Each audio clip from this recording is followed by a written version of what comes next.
Bienvenue dans Magister, le regard, un podcast d'entretien avec des artistes et des acteurs culturels. Ici, on prend le temps d'écouter les parcours, la création et le regard porté sur le monde. Bonne écoute. Aujourd'hui, on reçoit Amé Laoni. Un échange autour de la voix, de l'identité, du corps et de ce que la création permet de traverser en silence. Bienvenue dans le regard. Ouais. Bonjour Amé, comment tu vas? Ça va vraiment bien. Merci beaucoup. Je sais qu'il fait un peu tard, mais je vais quand même te souhaiter bonne année. Si, à toi aussi. Je te dirais que mon année a commencé assez intense. On se connaît pas personnellement, mais je traîne un virus depuis un peu plus 2 semaines. Il y a un autre virus qui est embarqué par-dessus. Bref, oh là là, je reviens tout juste de la France, mais c'est un début d'année périlleux, je dois dire. J'espère que ton début d'année va mieux que le mien. Bah écoute, ça va, on fait avec, on s'adapte, c'est comme tu peux le voir. Déjà, comment tu te sens là, juste avant qu'on commence? Ben, je me sens bien, comme je te dis, le fait pour être bien honnête avec toi, aujourd'hui, tu es le seul, mon seul contrat, ou en tout cas mon seul moment vraiment de travail, parce que depuis que je suis revenue de la France, je suis dans mon lit et je récupère parce que j'ai eu 2 virus, un après l'autre, puis j'entraîne encore, donc c'est pas évident, mais je vais bien, puis je suis juste très heureuse de passer ce moment-là avec toi. Avec plaisir. Tout à l'heure, tu parles du fait que tu viens de revenir de la France. Est-ce que tu peux nous dire qui tu es, où tu es actuellement et ce que tu fais? Bien sûr. Alors, mon nom, c'est Amé Laoni. Je suis autrice, compositrice, interprète. Ça fait plusieurs années que je travaille dans le domaine de la musique. J'ai toujours pu gagner ma vie de la musique, ce qui est un cadeau formidable. Donc, ça fait des années que j'écris, je compose des chansons et que je me produis sur scène, que j'interprète ces chansons-là. Pendant plusieurs années, autant j'avais ce projet-là, Amé Laoni, qui s'appelait pas Amé Laoni, anciennement, ça s'appelait Amé. Mais j'avais ce projet-là, mais j'avais aussi en parallèle beaucoup de projets d'écriture et de composition, et je fais encore ça aujourd'hui. J'écris et je compose pour beaucoup de personnes, beaucoup d'artistes au Québec qui ont fait des numéros 1 à la radio et tout ça. Et puis j'étends un peu les tentacules et j'essaie de travailler aussi avec des artistes français pour faire la même chose, parce que c'est quelque chose qui me passionne aussi.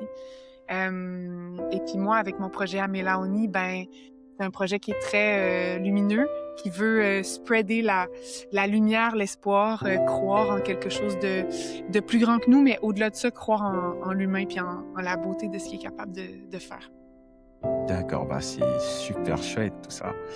Est-ce que tu te souviens du moment où ta voix est devenue quelque chose d'important pour toi, pas seulement un outil? Ma voix, depuis que je suis tout petite, c'est vraiment ça qui... Comment je pourrais dire, qui a été comme la personne devant la course, comment je pourrais dire ça? C'est que ma voix, c'est vraiment ce qui a déterminé la raison pour laquelle j'avais envie de faire de la musique, parce que j'ai très tôt que je savais chanter. Donc, ça a été comme ça que ça s'est comme révélé à moi. Et quand j'étais petite, plus jeune, évidemment, je n'écrivais pas mes chansons. Je pense que je m'amusais quand même à composer pour le plaisir, comme ça, là, quand je jouais dehors, chez moi et tout ça. Mais ça reste que c'est ça. Les chansons, chanter, interpréter des chansons, ça a toujours été présent dans ma vie. Et la voix, c'est ça. C'est la voix qui a ouvert, je te dirais, la possibilité de pouvoir faire de ma vie, de pouvoir vraiment vivre en tout cas, au moins rêver de pouvoir vivre de la musique. Ça a vraiment commencé avec la voix. D'accord. Et tout à l'heure, tu évoquais le fait d'avoir rajouté Laoni à Aimer, qui est ton ancien projet. Pourquoi ces 2 projets? Pourquoi avoir rajouté? Oui, parce que Amé, en fait, s'écrivait A-M-E, accent aigu en plus. Ça aurait été plus facile pour les Français de bien le dire. Mais il y avait que Amé. Et c'était problématique. Ça va être très ordinaire comme raison que je vais donner. Il n'y a rien de poétique là-dedans. C'est que Amé, c'était très difficile pour la découvrabilité. Les gens avaient de la difficulté à me trouver. Si tu n'étais pas dans le même territoire, justement par rapport à la France, c'était très difficile pour les gens de trouver mon nom sur les réseaux et tout ça, si tu n'avais pas déjà fait des recherches sur moi ou quoi que ce soit. Donc, il a fallu faire un choix et se dire, on a envie justement d'être plus découvrable. Donc, il a fallu changer le nom. Et ce qui posait problème aussi parfois, c'était le E accent aigu de Amé. Donc, tant qu'à changer, on s'est dit, on change, on y va all-in. Et moi, personnellement, le Amé avec un AY, à la fin, je trouve ça beau. J'aime ça. Et je trouve que ça peut se prêter à n'importe quel endroit dans le monde. Ça fonctionne. D'accord. Est-ce que tu as toujours su qui tu étais artistiquement ou est-ce que ça s'est construit par fragments? Ah mon Dieu, mais c'est vraiment une bonne question parce qu'en fait, je pense que je le sais pas encore. Je pense que je le saurai jamais parce que aussitôt que tu penses que tu l'as, que tu le sais, ben là, tu découvres autre chose puis ça s'en va ailleurs, tu sais. Et moi, je pense que ça fait partie de cette évolution-là. En tant qu'artiste, il faut rester en santé, il faut écouter les nouveautés, ce qui se passe et tout ça, puis rester à l'écoute de ce qu'on ressent à l'intérieur. Et moi, mon style, il évolue constamment. Constamment. Je pense que ce que j'ai été capable de cimenter dans les derniers temps, c'est vraiment ce désir-là d'entrer en contact avec le public et de parler d'introspection ou en tout cas d'aller vraiment dans ces émotions-là. Ça, c'est vraiment au niveau des thèmes de chansons, au niveau de l'expansion et tout ça, ça, c'est vraiment quelque chose qui va, je crois, rester. Mais sinon, au niveau du style de musique, ça bouge et je pense que c'est important que ça bouge pour moi. Oh, wow, wow, ok, c'est pas mal. Et qu'est-ce qui t'a pris le plus de temps à accepter chez toi? Tu parles dans la vie de tous les jours ou... De me Oh là dire que là! ça artistiquement, dans la vie de tous les jours, c'est à toi de me dire. Hey, c'est vraiment une bonne question. Je pense que je vais parler au niveau artistique. Tu sais, je te dis que j'ai écrit et composé. Je compose pour beaucoup de gens. Et c'est beaucoup des artistes, je te dirais, plus de la variété. On dit ça chez vous. Un peu de la chanson, mais vraiment beaucoup de la variété parce que au Québec, on est vraiment dans un règne d'auteurs, d'autrices, compositeurs, compositrices qui interprètent leurs chansons. Donc, c'est plus... moi, j'ai beaucoup écrit pour des artistes qui ont fait The Voice, qui ont fait Star Academy, ou des coachs, justement, qui étaient dans ces émissions-là. Et ça, c'est ici, il y a quelque chose de très scindé dans les styles et à quel groupe tu appartiens. Je vais dire ça comme ça. Et moi, puisque je suis autrice, compositrice aussi, j'ai beaucoup, beaucoup d'admiration pour les artistes qui ont des univers très... qui sortent de l'ordinaire et qui sont pas du tout dans la variété, pas du tout dans la chanson traditionnelle. Hmm. Et je pense que j'ai voulu longtemps prouver quelque chose comme quoi j'appartenais aussi à ce groupe-là. Puis je pense que j'ai été déchirée pendant longtemps pour finalement me rendre compte que au final, c'est toute de la musique. Et puis cette petite guéguerre-là que j'avais dans ma tête, là, c'est vraiment entre les gens qui font de la musique. Parce que monsieur, madame, tout le monde, là, les gens, ils en ont rien à foutre de savoir de quelle catégorie tu viens et qu'est-ce que... Je pense qu'il faut juste comme que tu les touches. Et puis, ça fait pas si longtemps que ça que j'embrasse et que j'accepte cette partie-là de moi qui est très people, qui est très grand public, parce que j'aime le public et je peux, oui, certainement apporter mon côté différent dans les arrangements et tout ça, puis amener quelque chose de différent avec Amé Laouni, mais ça reste que mon désir profond, c'est de rentrer en contact avec les gens. Puis la meilleure façon de le faire, ben, c'est d'être grand public. Ouais, ouais, ouais. Et justement, par rapport à ce que tu viens d'évoquer entre l'aspect d'écrire et de composer pour d'autres artistes, moi, je te découvre tout ce que tu me dis là. Je connais l'aspect artistique, je sais que tu écris pour toi-même, que tu composes pour toi-même, mais pour les autres, comment ça se fait, ce contact-là? C'est toi qui vas vers les gens ou c'est les gens qui viennent vers toi? Comment ça se fait? Ça s'est passé de toutes les manières. Mais au départ, vraiment, la raison pour laquelle j'ai commencé à écrire pour d'autres, c'est que moi, j'ai toujours fait mon projet, j'ai toujours fait mes chansons et tout ça. Puis même, je te dirais que on le nomme pas souvent, mais il y a un album qui est sorti quand j'étais toute jeune, qui était sous mon vrai nom, Amélie Larocque. Mais ça, je l'avais sorti vraiment indépendant, j'avais pas de maison de disque à l'époque et tout ça. Et puis, une fois que j'avais sorti cet album-là, après ça, moi, je suis tombée enceinte de ma fille. Et puis, pendant cette période-là, j'ai perdu ma grand-maman. Et on m'a demandé, comme dans toutes les familles où est-ce qu'il y a une jeune fille qui chante, on m'a demandé de chanter à ses funérailles. Et je me suis dit, ben non seulement, oui, je vais chanter à ses funérailles, mais j'ai du temps, je suis enceinte, je faisais moins de contrats parce que j'étais enceinte. Et puis, j'ai décidé d'y en écrire une chanson. J'ai écrit une chanson pour ma grand-mère et pour ma famille. Et je l'aimais vraiment beaucoup. Mais je me disais, oui, mais ça, c'est pas du Amelaouni, là, ça pourra pas fitter dans mon univers et machin. C'était beaucoup trop grand public. Donc, je me suis dit, il faut que je la donne à quelqu'un. Il faut que j'essaie de trouver un chemin pour cette chanson-là. Et moi, je suis convaincue que c'est ma grand-maman qui l'a fait, ce chemin-là. Parce que quelques mois plus tard, j'ai mon amie, ici, une artiste qui s'appelle Annie Blanchard, qui fait de la country, country pop, je dirais, et qui cherchait des chansons et des textes. Et elle avait écouté mon premier album, puis elle avait aimé mes textes, puis elle m'avait dit « Ah, t'as-tu des textes pour moi? » Mais j'ai dit « Sais-tu quoi? Je pense que j'ai une chanson pour toi. » Parce qu'en plus, je savais qu'elle venait de perdre son grand-papa. Donc, tout était comme... Tout marchait ensemble et tout ça. Elle a écouté ça, ça l'a touchée.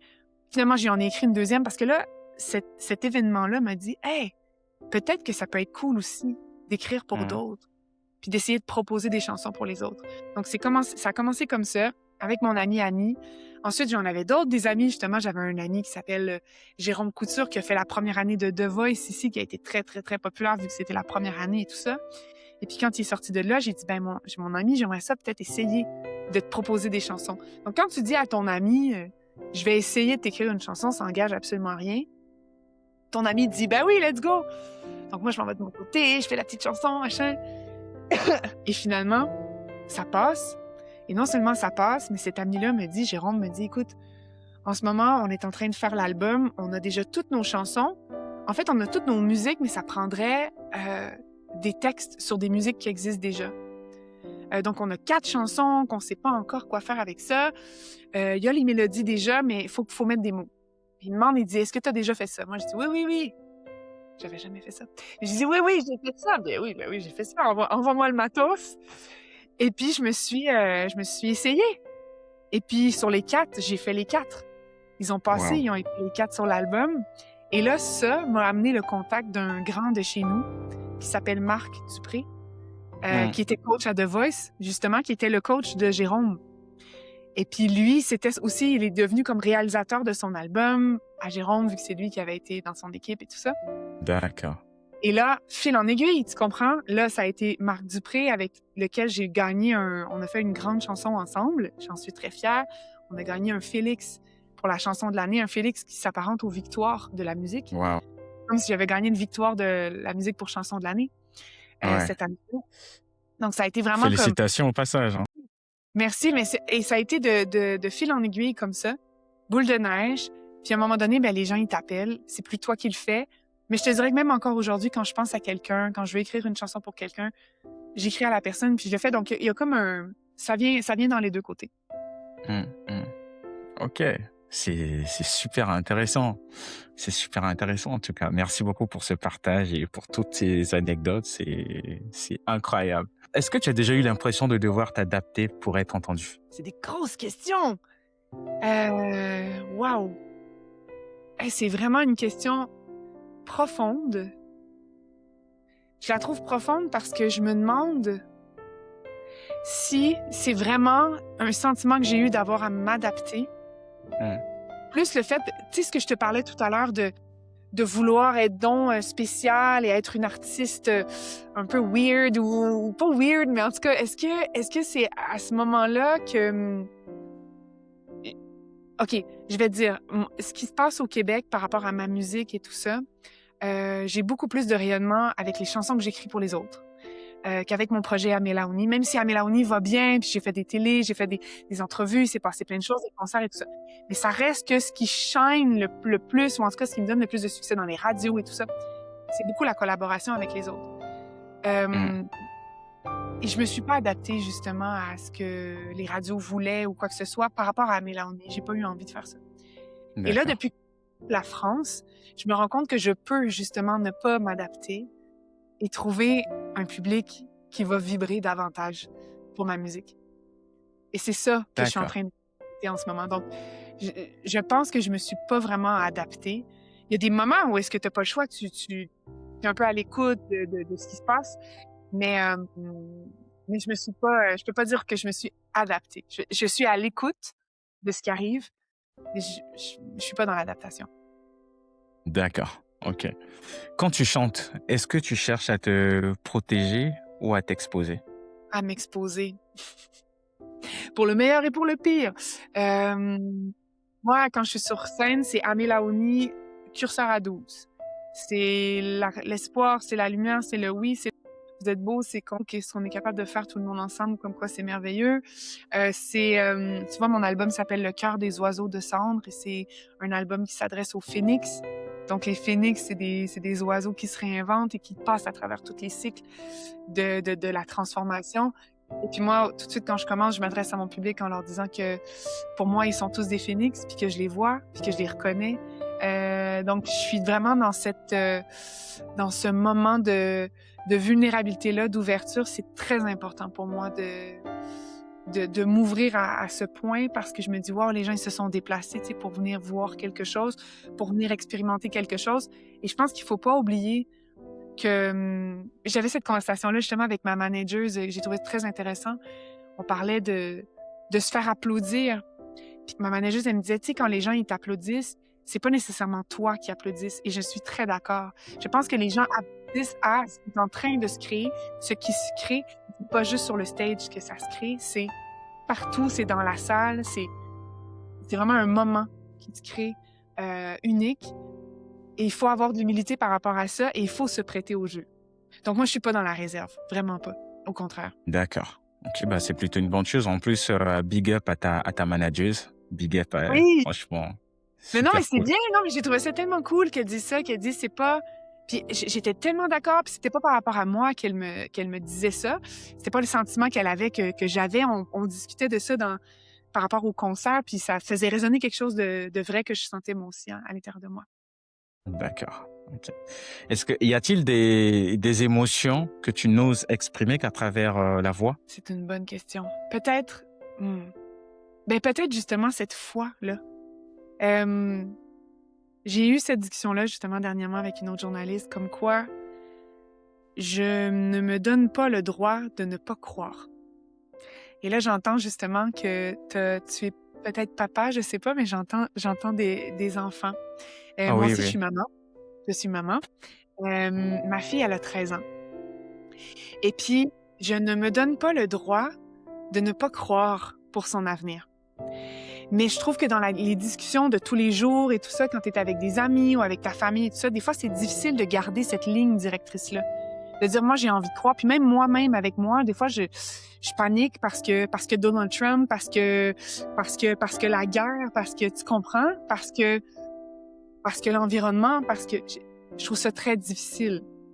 Et quand j'arrive sur scène, c'est comme si toute cette foi-là, que j'ai envie d'exprimer, que j'ai envie d'embrasser, que j'ai envie d'être, eh bien, il y a une permission qui est plus grande d'exister. Ouais.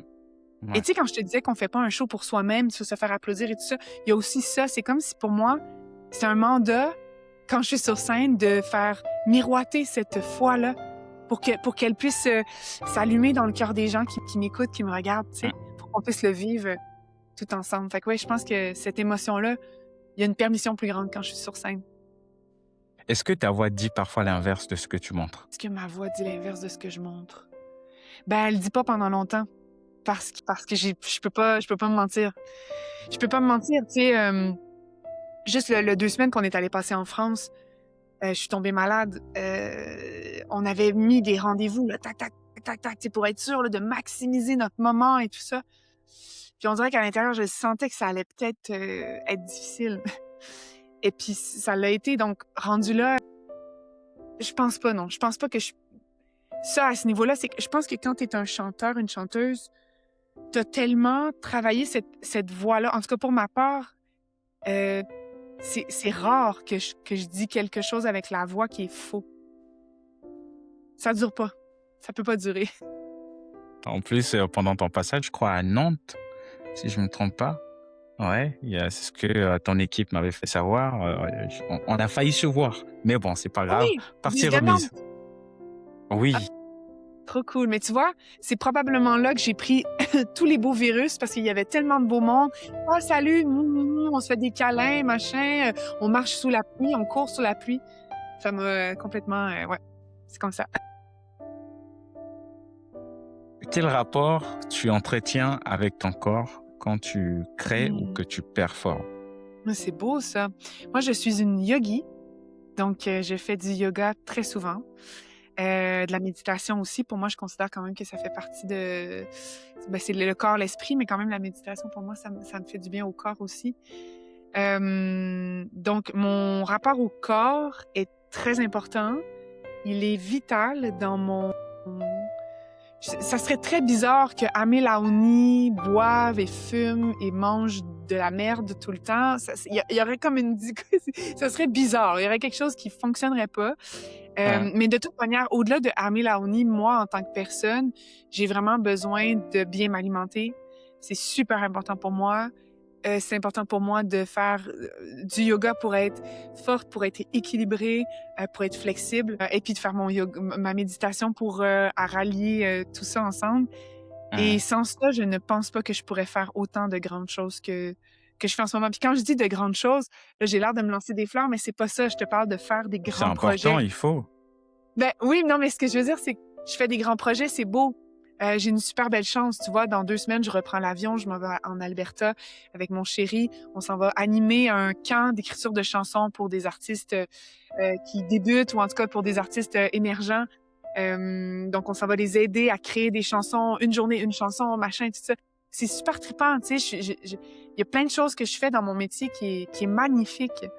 Et j'ai une chance incroyable de pouvoir vivre tout ça, mais pour ça, il faut donner le bon gaz à son corps. Ouais, D'ailleurs, en restant sur la thématique du corps, est-ce que tu t'es déjà senti étrangère à ton propre corps sur scène ou en studio? Mon Dieu, c'est vraiment spirit ce que tu poses comme question. J'adore, tu sais que moi, je suis très spirituelle. Est-ce que je me suis sentie en dehors? Je pense pas. Je pense pas. En même temps, quand on est malade, on est quand même un peu en dehors, tu vois. Puis là, tu parles de Nantes. Là, dans ma tête, j'avais fait comme un mauvais lien parce qu'on est aussi allé à Lille un peu plus tard. Et à Lille, je sais que c'est pas du tout au même endroit, et à Lille, j'étais malade et je devais performer. Et ben oui, c'est sûr qu'on se sent quand même un peu en dehors de son corps quand on n'est pas optimal. Donc, ça revient un peu à ce qu'on se disait, c'est que pour moi, pour vraiment me sentir bien avec moi-même puis grounded, il faut que ce chemin-là, physique et mental, se fasse. Et puis même, j'aimerais ajouter à ça que je pense qu'en tant qu'être humain, si on a cette chance-là de pouvoir avoir un corps qui se mouvoie et de pouvoir avoir ne serait-ce que 20 minutes par jour pour faire de la méditation, je crois que l'humanité se porterait tellement mieux. Je sais pas si tu partages mon opinion. En fait, c'est une passe que tu me fais sur ma prochaine question, parce que là, on quitte le corps. On va y aller sur quelque chose, on va dire, un peu plus light, un peu plus deep, sur qu'est-ce qui t'aide à te sentir alignée, vraiment, à te sentir alignée, vraiment présente quand tu es sur scène ou dans la vie de tous les jours. Beaucoup de choses. La connexion, je pense. Je veux dire la connexion parce que la connexion, ça peut regrouper justement la méditation qui est la connexion avec soit avec quelque chose de plus grand. Rendu là, on peut croire ce qu'on veut. Moi, j'y crois vraiment beaucoup. Mais la connexion avec les êtres humains aussi qui sont chers autour de moi. La connexion pour moi, la famille, mon chéri avec qui je travaille. Écoute, ça va faire 20 ans cette année que je suis avec mon chéri. C'est quelque chose. Joyeux anniversaire. Merci. Je sais pas c'est quand, mais en septembre. Oui, gentil. Ça va, on a du temps encore. Et quand même, tu sais, oui, c'est ça, on a du temps pour se séparer. Non, c'est pas vrai. Mais ça va. Non, je rigole. Mais cette connexion-là qui est tellement, tellement importante, la connexion avec ma fille, Ariel, ma famille, mes amis, mais aussi, quand on parle plus du métier, la connexion avec les gens avec qui je travaille, dehors de mon chéri, c'est tellement important. Tout à l'heure, je te parlais de ma manageuse, elle s'appelle Faustine. Je l'aime de tout mon cœur. C'est d'ailleurs elle, Faustine, qui m'a mis en contact avec Élise, ma relationniste de presse avec qui tu as discuté pour l'entrevue. Et puis, ce ne sont que des perles que je ramasse comme ça en me promenant dans mon chemin, mais ça n'a pas toujours été le cas. Et aujourd'hui, je pèse la chance que j'ai d'avoir des êtres exceptionnels autour de moi et je me rends compte à quel point c'est important. Parce que j'ai une histoire aussi contraire que je me suis ramassée sur une grande scène en première partie d'un grand artiste en France. Et c'était un super moment. Mais moi, j'avais un problème avec les gens avec qui je travaillais en ce moment-là. J'avais appris des choses, je peux pas rentrer dans les détails, mais je suis montée sur scène avec un mal-être, et ça a été très difficile. C'est vrai que tantôt, quand tu disais quand t'es en dehors de ton corps, je pense que quand t'es en dehors de ton corps aussi, quand t'es dans les trucs un peu mental comme ça. Et puis, je me suis rendu compte que le succès, je le voulais, mais je le voulais pas à tout prix. Ouais. Et même, je te dirais que d'avoir laissé partir cette personne-là dans ma vie, au départ, je l'ai senti comme un pas de recul. Et c'est ce qu'on me disait, évidemment. C'est ce que cette équipe-là me disait, parce que, bon, hein, tu vas te planter, tu vas, bon, whatever, bon. Mais moi, écoute, je pouvais pas être avec des gens où est-ce qu'il y avait de la trahison, où est-ce qu'il y avait du mensonge, où est-ce que c'était comme... c'est un modèle... la musique, c'est quand même quelque chose. J'ai une amie artiste qui m'a déjà dit si tu t'es jamais fait avoir en musique, t'as jamais fait de musique. » Et là, je dis « Ah là là, c'est gros quand même, mais ça reste que c'est un monde particulier. » Et vraiment, cette connexion-là avec les gens avec lesquels je travaille, elle est très précieuse. OK, c'est très profond tout ça. En tout cas, merci. Qu'est-ce qui te fragilise le plus aujourd'hui dans ton parcours? Qui me fragilise le plus? Oh là là! On dirait que j'ai envie de twister ta question, parce qu'en fait, fragiliser est un gros mot.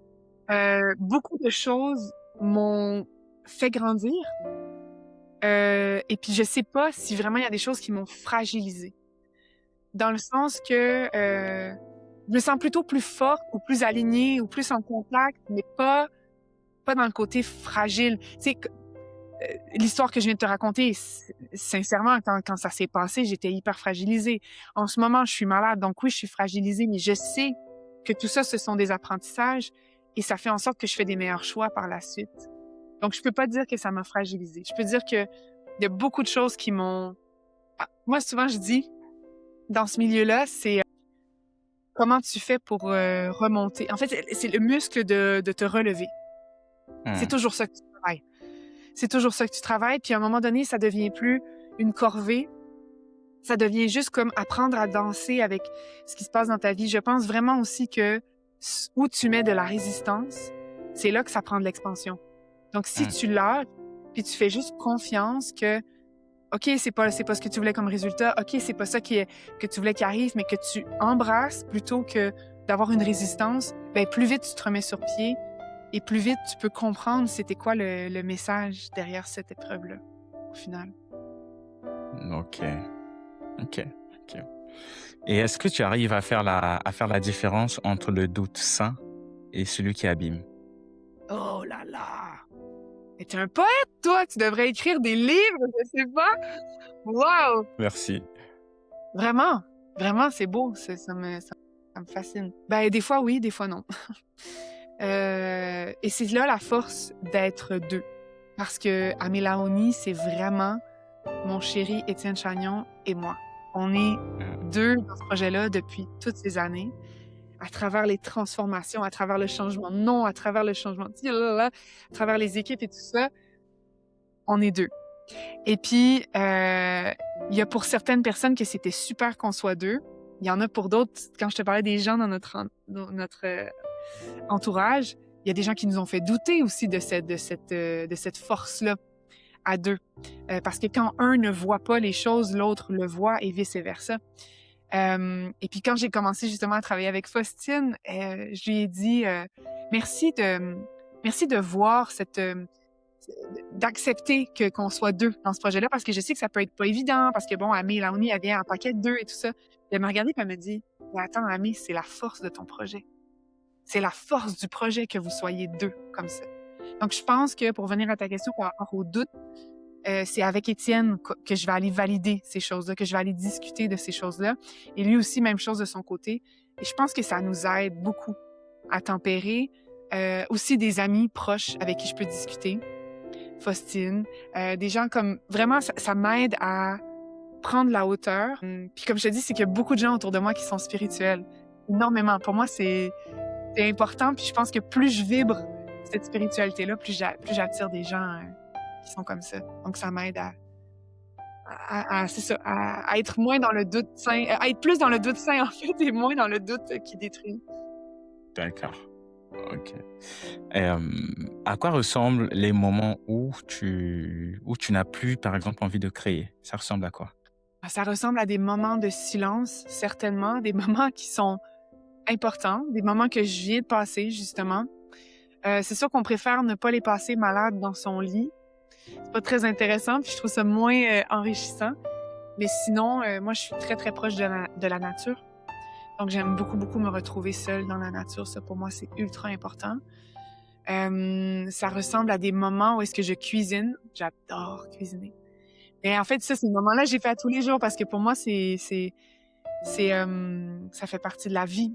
Puis c'est pas très compliqué, mais si tu venais à la maison, je suis convaincue que tu trouverais que la bouffe est cool. Mais c'est pas, genre, je te ferai pas une affaire avec de l'azote liquide et c'est vraiment plus un repas réconfortant. Tu vois, moi, j'habite là, et puis c'est très drôle parce que ma maison, c'est vraiment une maison canadienne. Et ça s'appelle comme ça. Moi, je trouve ça trop drôle quand j'en parle aux Français. Et c'est vraiment une maison pièce sur pièce avec c'était des troncs d'arbres un par-dessus l'autre qui ont construit la maison avec un toit rouge. Ça ressemble à une cabane à sucre. Tu sais ce que c'est une cabane à sucre? Oui, oui, oui, je vois. Et à l'intérieur, tous les murs du bas sont là, on est au deuxième étage, mais en bas, tout est en bois.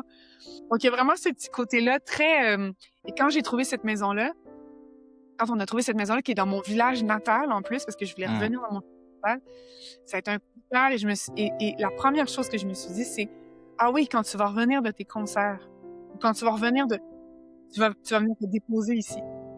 Donc, moi, c'est vraiment ça, ce côté-là très cocooning. Fait que quand je suis pas dans la création ou quoi que ce soit, ou des fois aussi, ça peut être les amis, les rencontres entre amis, là.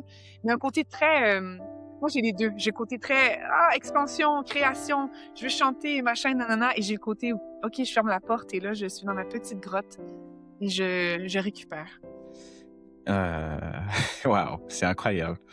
Merci pour toutes ces éléments. Bien, c'est la discussion, tu vois, c'est vraiment pas une interview et ça me plaît énormément.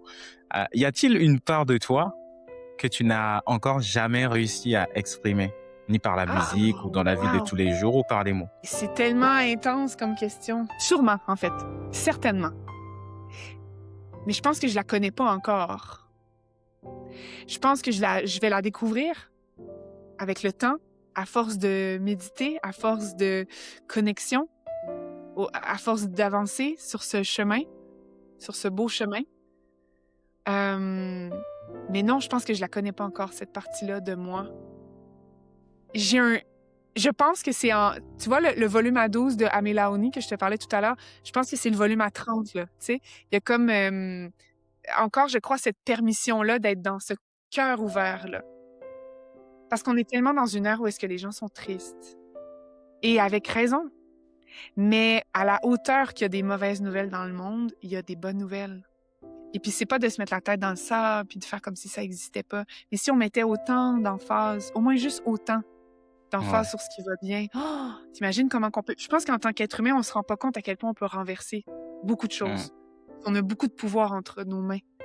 Et je pense que c'est cette partie-là de moi qui va s'exprimer davantage là-dessus parce que même quand je t'en parle en ce moment, j'ai une réserve parce que je me dis, je connais pas ton histoire, je connais pas ce que tu as vécu. Peut-être certaines choses que je pourrais dire pourraient te choquer et avec raison de dire, hey, attends, tu sais pas de quoi tu parles, t'as peut-être été choyé, toi, dans ta vie, blablabla. Tu comprends? Donc, c'est ce côté-là, je pense, cette peur-là d'exprimer ce désir-là pour l'humanité de se révéler à nous-mêmes, en fait, de voir à quel point on est puissant, mais en même temps de faire attention parce qu'il y a beaucoup de souffrance. Il y a énormément de souffrance. Je pense que c'est cette souffrance-là qui me fait peur d'exprimer autant cette foi-là. Puis d'exprimer à quel point on peut, en tant qu'être humain, renverser beaucoup de choses. C'est marrant ce que tu dis parce que l'idée de vraiment choisir en tout cas cet espace et ne pas le renommer comme un entretien classique mais plutôt une discussion, c'est tout à fait pour aller dans ce sens-là, tu vois. Dire le non-dit, voir une autre facette en fait que les gens... parce que ça, c'est pas juste une histoire t'es une artiste, on va essayer de savoir si t'as sorti un album.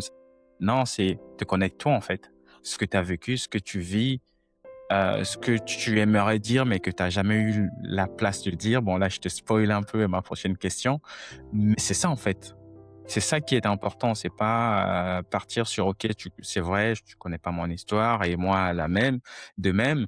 Mais cela n'empêche pas toi, de ton côté, de pouvoir exposer. C'est l'espace, Ouais, en fait, que ouais. tu as Ouais, aujourd'hui pour pouvoir. mais c'est la première fois que je le dis en entrevue. C'est fou. Mm, ouais. C'est fou ce que ça C'est crée. plutôt c'est plutôt une bonne chose. Oui, vraiment. OK. Donc, comme je disais sur ma prochaine question, qu'est-ce que tu ressens, mais que tu n'as jamais trouvé le bon endroit pour déposer? Mais je pense que ça irait dans le même sens que ce que je suis en train de te dire là. Euh, J'essaie avec les chansons que j'écris de conscientiser le mieux que je peux, humblement, à ma manière, à ma hauteur, à quel point on est créateur de notre réalité. Mais encore là, cette espèce de prudence-là, de pas vouloir... Le but est pas de dire, ouais, tu vis ça, c'est parce que c'est de ta faute, puis c'est toi qui as vécu. C'est pas ça que j'ai envie de véhiculer de toute manière. C'est pas de... Donc, je trouve pas encore la manière, je crois, de vraiment déposer ça. Le hey, wake up, guys. Je pense on a une partie en nous tellement créatrice qu'on n'est pas conscient et que c'est ça qui détruit en ce moment. Ça fait partie. Et ce que tu vois de l'autre, de ta réalité, c'est ce qui t'habite aussi. Là, on s'en va dans quelque chose d'un peu plus spirit puis très Mhm. croissance personnelle et conscience. Mais moi, quand je me lève et que je vois quelque chose que j'aime pas, je me dis, il y a quelque chose qui m'habite pour que je le vois. Je le vois, c'est devant moi. Donc, cette violence-là, elle m'habite. Comment moi, je fais pour nettoyer, essayer de comprendre puis de transcender ça. Et ça, c'est un... Ouh, on rentre dans un autre truc, Parce mais je me que, dis... Vas-y, je t'écoute. parce que tu vois, ce que tu évoques, bon, il y a très longtemps, moi, j'ai grandi avec, c'est un slogan à l'époque, c'était un slogan, c'était le WYSIWYG. Et quand on disait le what you see is what you get. Tu vois, j'ai beaucoup grandi avec et forcément, ça a pas mal impacté ma façon de voir des choses et ce qui m'a conditionné, en fait, à, en général, toujours voir le positif chez les gens, en fait. Mais il y a des moments où c'est des choses que je force plus, en fait. Je force pas, c'est tellement ancré en moi que je cherche pas et ça rejoint parfaitement ce que tu évoquais tout à Wow, l'heure. absolument. T'imagines si tous les êtres humains faisaient ça? Qui se lèvent le matin puis qui essaient de voir le beau partout. Mais tu sais qu'il y a le côté aussi très reptilien de comment on est, la survie et tout ça. Donc, on a tendance à voir tout de suite qu'est-ce qui est une menace et mettre de l'emphase et un grand regard là-dessus. Et là, ça entrecoupe avec la méditation parce que pour moi, la méditation, c'est une manière de calmer ce reptilien-là en moi pour que justement le cœur s'ouvre puis qu'il y ait autre chose qui puisse se créer. Mais moi, j'ai espoir, il y a de plus en plus de gens dans cette conscience-là. C'est tout à fait vrai. On va bientôt, on arrive à la fin, comme toutes les bonnes choses ont une fin. On arrive à la fin de notre échange, mais avant, encore quelques questions. Qu'est-ce qui te fait du bien aujourd'hui, loin de la création? Beaucoup de choses, vraiment. Dans le sens que ma vie, elle est pleine, elle est ronde, tu sais, il y a comme plein de belles choses. La connexion, comme je disais tout à l'heure, ma famille, ma fille, mon chéri, mes amis, les rencontres, ouais, la nature, la Ok, nourriture. évidemment. Aimerais-tu que les gens se sentent ap- après t'avoir écouté? J'aimerais ça que, justement, qu'il y ait cette espèce de connexion-là, peut-être cette ouverture-là du cœur, tu sais, peut-être avoir peut-être l'impression de se révéler un peu plus à soi. Et Hum, c'est des commentaires que je reçois souvent, donc pour moi, c'est un cadeau. Une dernière question. Euh, que peux-tu dire ou que penses-tu de cet échange? Extraordinaire, enrichissante, lumineuse, dans l'accueil. Vraiment, merci beaucoup. Ça a été un super beau moment. Merci à toi. Merci d'avoir accepté l'invitation et big up à toi, à toute ton équipe, à ton chéri, bref, tu connais. Et moi, je ne te souhaite que du meilleur et que tout ce que tu peux prévoir cette année, que tu puisses trouver le succès sur ton chemin, peu importe. Et en tout cas, au À toi plaisir, au aussi, hein. plaisir. Miroir, à toi Merci aussi, beaucoup. vraiment. Que du Merci succès. beaucoup. Merci beaucoup. Merci à toi. Merci à tous. Merci pour cet échange. L'entretien est à retrouver en intégralité sur YouTube et en podcast. Les extraits sont ici sur YouTube. Surtout, likez, partagez et allez soutenir les artistes autour de vous et restez positifs. À plus.